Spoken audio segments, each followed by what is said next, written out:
Will he stay or will he go? That's the looming question after a stunning week on Parliament Hill.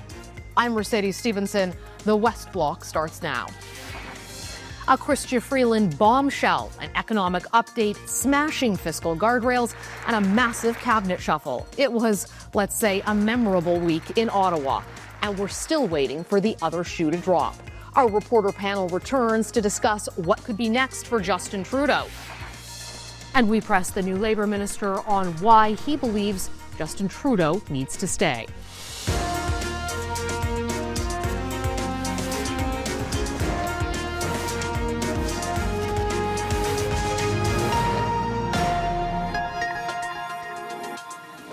As a former British Prime Minister famously said, a week is a long time in politics, and that couldn't be more true than right now.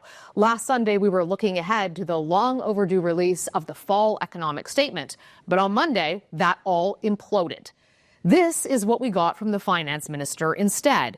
Deputy PM Chrystia Freeland and the Prime Minister's staunch ally for 9 years bailed from cabinet and Justin Trudeau's side, using some choice words as reasoning. After a mad scramble behind closed doors, the economic statement was dropped hours after it was expected, and it was bloated with $20 billion in new spending. Late last week, the drama continued with a major cabinet shuffle. Backbenchers were moved up to fill the holes left by departing cabinet ministers and those who will not run again. Yes, it's been quite a week since we last spoke to our reporter panel, Stephanie Levitz from the Globe and Mail and David Aiken from our own Global News Parliamentary Bureau. Wow. What do you say? There's a few times I've pinched myself. Like, is this really happening as the wheels come off the bus in real time? I've been here 20 years from Parliament Hill. Weirdest week I've ever seen. I'm sure there were weirder weeks. Not in any of our lifetimes. I've been here. It's nuts. Well, Steph, I think everyone's wondering, what does Justin Trudeau do next? Is it over for him, or can he still hang on? And if so, for how long? He's got options on the table. He could step down as Liberal leader and launch a leadership race for his party, declare an interim leader. He could stay on as Prime Minister in the meantime. He could quit holus bolus, and suddenly we have an interim Prime Minister, which seems, I don't know, sketchy maybe. He could prorogue Parliament, take a break, everyone takes a breather. He could call an election and just put himself and his party out of their political misery and allow them just to lose to the Conservatives, which might be the cleanest break that there is for the country, just a full reset. It also remains in the realm of possibility that this just keeps playing itself out and we exist in a suspended state of political animation until the opposition parties figure out a way to pull down the government. I love it. Suspended state of political animation in this sort of Groundhog Day, except for things keep getting a little bit worse each time. David, how long do you think the Prime Minister has to make that decision? I think if you're Trudeau, and I hope that they're thinking this, obviously the Liberals have political problems, their Liberal leader has a political problem. Can you sort out those and separate it from the stable administration of the government? And I think you can if this is predicated on Trudeau deciding to pass the torch. And he says when he comes back, I'm going to be Prime Minister until my party chooses a new leader. And Parliament is prorogued. Now, everybody's talking about Liberal rules. Let's say it's a 4-month leadership. So now Parliament would be prorogued, let's say, till April. I think Mary Simon, the Governor General, would grant that. The executive branch of government continues, and it's important because this all happens while this Trump guy takes office. Not a great time to be distracted. No, but at least we have a prime minister, not an interim prime minister, an actual prime minister, albeit with a short shelf life to talk to the president. I think that David McGuinty pick in cabinet, we're going to talk about that in a minute, was a smart one to speak to on security. In any event, the administration of the government continues, hands off to a new prime minister who presumably then says calling a throne speech, that's an automatic confidence vote, and we are off to the races with an election. Steph, I mean, they're saying they're going to bring the government down. And I know you've been digging into this, what are you hearing about the advice Justin Trudeau is getting from the people around him and the people in cabinet? What's interesting about the advice that Justin Trudeau is getting is that everyone who seems to be speaking with him comes away with a different perception of the conversation they've just had. So you have some folks... Like a car accident where everyone saw he something likes different Hawaiian happen. pizza. No, he doesn't want pineapple on pizza. And I think that's exactly... It's like a version of that, David. Yeah. It's people going in and thinking, oh, he's out of here. Who is he listening to right now? Is he listening to the people that will speak truth to him? Or is he getting what he wants to hear? And what does he want to hear? It takes a lot of guts, I think, to go and look a prime minister right in the eyes and say, buddy, it's over.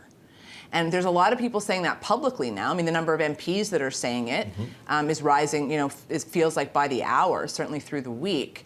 But with all due respect to them, they are backbench MPs. And so what you need and to understand about Mr. Trudeau is he has a very tight inner circle of people. On the front benches of his cabinet even, there are probably only a handful of people he really considers confidants, his ride or dies, as somebody put it to me the other day, people that will see him through to the very end. And what they're saying, is, I think, trying to pull together a mix of the best advice here. So it's not just, as David sort of alluded to, it's not just, okay, you've got to go. It's how do we make this work in the best way for everybody now? Because this is a mess, and boss, you know what? You made that mess. So you've got to figure out a way to clean it up. You've got to start with the premise it's time to go. I mean, that's the only conclusion I have at the end of the week. And how do you figure that out? If he decides to stay, as you said, I think at the beginning, well, that's just it. We'll just have that election, and Poilievre will be the prime minister in February. Why even have the election? Let's just, get everybody to the polls now. Yeah. Well, I've spoken to some sources around Justin Trudeau. Same thing. Mark Miller, Dominic LeBlanc, Katie Telford, some of the key people who he's talking to all the time about what to do. I've also heard that he's vacillated wildly over the past week. With some moments, people sure that was it. He was going to resign. He was done. And other moments, he was determined to stay on. I think part of this is, you're human. Even when you're the prime minister, you go back and forth when you're making a big decision. One of the decisions he did make was to have a cabinet shuffle. And there was a debate over whether he should do this sooner, because it's in the interest of the country to get people in there who can communicate with the U.S., deal with the Americans, whatever is going to happen, big picture. And then there was the view that politically, maybe he should wait because it might tamp down some of the folks who might otherwise criticize him in the hopes of getting cabinet posts. I've been hearing there's a number of, now backbench MPs who might be launching letters in coming days. They did not get a spot in cabinet. They're not happy about it. So now they're going to express that. Your thoughts on his strategy with this cabinet shuffle? The internal caucus politics, yes, there's definitely that element that there's going to be MPs who thought they should have been in cabinet 10 years ago that aren't. That's fine. As I mentioned, I think the David McGuinty pick was the most significant from a, policy or substance perspective. McGuinty's public safety minister, widely seen as a very steady hand. I think he was an Ignatieff guy, if you remember. He's not really a Trudeau guy. He was an Iggy guy back in the day. And his brother was the Premier of Ontario. Premier. But again, I think I think it will be noticed. We're called the West Bloc, this show, and I think in the West, it's hard to take a look at that cabinet and you go, there's 4 ministers from Manitoba, Saskatchewan, Alberta, and BC combined. 4. There are 34 from Ontario East. Newfoundland gets an extra minister. It's got 2. BC lost 1. It's got 3. 3 in BC, 2 in Newfoundland. I just think that the regional disparity is something. Stephen Harper had to deal a bit with that. Trudeau did too. But it's bananas. And, he's looking like he's just appealing right now to the save the furniture idea in Montreal, Toronto. And if he can resuscitate Atlantic Canada, I don't think he can. But anyway, that was my big, just struck me across the eyes, was the huge regional disparity right now at the cabinet table. Steph, Jagmeet Singh put out a letter on Friday saying that he will bring the government down with a confidence vote. A lot of people go, Singh has said things like this before. He ripped up the supply and confidence agreement. He called for Justin Trudeau to resign, but he wouldn't actually say he'd vote against them in a confidence agreement. So that seemed like a bit of a development to me. I'm curious to know how sincere you think that promise is, because the Bloc has made it clear that they plan to try to bring the government down, and why you think Singh has shifted his position. Has he seen the light, or is he perhaps getting some internal pressure from his own MPs? The extent to which Jagmeet Singh was roasted for his inability to offer a clear answer to the question as to why he could simultaneously call for Justin Trudeau to resign as Prime Minister but not say that he would bring down the government at the next opportunity. I mean, people use the term, maybe even on this show, like political malpractice. Like, what did you just do there?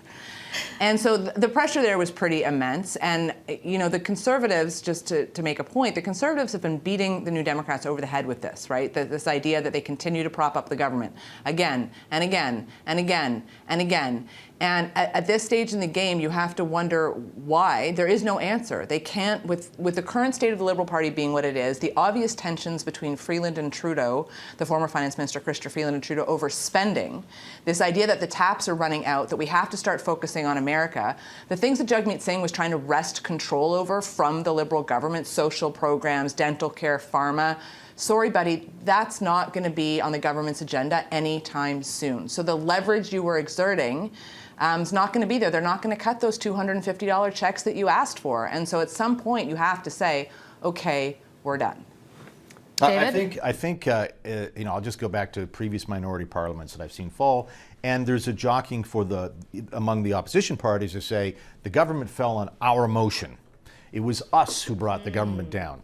So we've seen the NDP and Bloc really reject the Conservative motions and sometimes not vote with them, and the NDP has rejected all of them. When Jack Layton took down the Stephen Harper government, he was the last one to come to the idea it's time to take them down, and his motion on non-confidence was about health care. And so Jack could run around the country. This is the health care election. My read of things is I think the Conservatives are going to beat the NDP in some ridings in BC and Western Canada, but I think the NDP are going to pick up some seats that are Liberal in Eastern Canada. We talked about St. John's. I think that one seat that Joanne Thompson holds in St. John's East used to be Jack Harris's. They could look at that. They could win a seat in Halifax. Naderskin Smith, our new housing minister, in the Beaches in Toronto. That used to be New Democrat and could go New Democrat. So if I'm saying an NDP brain trust, I'm going to say, boy, we got a tough fight in our hands against Conservatives in the West, and they do. But I think they probably can balance things off by winning against Liberals in the East. And so they want to be the ones taking the government down. That's my... Ask me next week when we get back. I'm sure I'll have a different answer, yeah. Steph, quick question for you as we go out of this. The Conservatives are talking about trying to bring committees back this week, Merry Christmas, to talk about tariffs and possibly the House. Do you see that going anywhere? Is it a political stunt? They want a confidence vote as soon as possible, but do you think that's going to happen? It's one of those times where you think, okay, that sounds like an interesting political tactic, but if you go on to talk to caucus, it seems as though we'd all be healthier as a nation if we just all took a breath for a week and maybe didn't do this. I mean, you can bring back committees, and then the committees will become a dog and pony show. They're not sincere. I think Canadians will see through that. There is an argument now that Chrystia Freeland outlined in her letter that to some degree the time for some of this shenaniganery, I don't think that's even a word, but shenanigans. We get it. We get it, right? We're just done with it. Everyone's done with it. We have a pretty big threat coming on January the 20th, and the Conservatives can say, well, yeah, that's the thing we want to study, but these things tend to be political theater more than substance. I think the Conservatives know that Liberal rebels altogether are stronger and bolder when they're together. And for the PMO, which needs time, space, I want to think about things, having everybody back in their riding is better for them. So the Conservatives, trying to be, cat among the birds or whatever, would like to bring Liberals. Why don't you all come together in Ottawa where you can fight amongst each other and more, you know what I'm saying? Although the flip side I've heard of that from some folks is that now that they don't have control because they're back in the ridings and hearing from people could be an issue. Just one quick one as we go out of this. No matter what happens, we have to deal with the Americans, with Donald Trump. This is very clearly a lame duck government. That's after How does that affect Mercedes. this? That's after. No, you're asking to prognosticate way too far here. Practical things. One ask quick thing on Santa that, for it. some encouraging signs from, I think the guy who's coming in to be the border czar, saying, I was encouraged by what the Trudeau government announced, right? That also happened in the last week, but also saying now the key will be execution. Well, that's and it's got to and get through the House because well, they it's can spending. do some things. There's ways to do some things, but at the end of the day, you're right. That spending has to happen. Yeah, it's got lots of big questions. Yeah. We won't ask them all today, but thank you very much. And who knows what we'll be talking about next. Yes. And how fast.